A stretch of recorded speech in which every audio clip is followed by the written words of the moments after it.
ഇന്നത്തെ വിശേഷത്തിൽ നമുക്ക് മീൻ കിട്ടിയിരിക്കുന്നത് മത്തിയാണ്. മത്തി എന്ന് പറഞ്ഞാൽ ചെറിയ മത്തിയല്ല, ഒരു ഇടത്തരം മത്തി.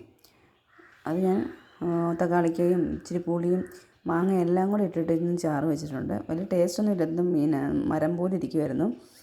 ഇപ്പോഴത്തെ മത്തിക്കൊക്കെ വലിയൊരു ടേസ്റ്റ് ഇല്ല. അപ്പോൾ അങ്ങനെ വെച്ചിട്ടുണ്ട്. പിന്നെ കറി വെച്ചേക്കുന്ന മത്തങ്ങയും പയറും കൂടെ ഉടച്ച് കയറി വെച്ചിട്ടുണ്ട്, എരിശ്ശേരി പോലെ. ബീൻസ് തോരൻ വെച്ചിട്ടുണ്ട്. പിന്നെ അപ്പുറത്തും നമുക്ക് കാബേജ് തോരനും മങ്കട തേങ്ങ അരച്ച് വെച്ചതും സാമ്പാറും തന്നിട്ടുണ്ട്. പിന്നെ മോൾ സ്കൂളിൽ നിന്ന് വന്നില്ല, ചേട്ടനും ജോലിക്ക് പോയി. പിന്നെ ഇന്നൊരു ആനിവേഴ്സറിക്ക് പോകാനുണ്ട്. ആനിവേഴ്സറി എന്ന് പറഞ്ഞാൽ ചേട്ടൻ്റെ പെങ്ങളുടെ മോൻ്റെ മൂത്ത മോൻ്റെ കല്യാണം കഴിഞ്ഞാൽ ആനിവേഴ്സറിയാണ്. അപ്പം കൊട്ടാരക്കരയിൽ. അപ്പോൾ ഞങ്ങളവിടെ പോകണം. വൈകിട്ടാണ് ഫംഗ്ഷൻ, വൈകിട്ട് പോകണം. കാലാവസ്ഥയൊക്കെ ഭയങ്കര വെയിൽ കേട്ടോ, പൊരി വെയിലെന്നൊക്കെ പറഞ്ഞതാണ്. ഭയങ്കര വെയിലോട്ട് ഇറങ്ങാനേ വരുന്നില്ല.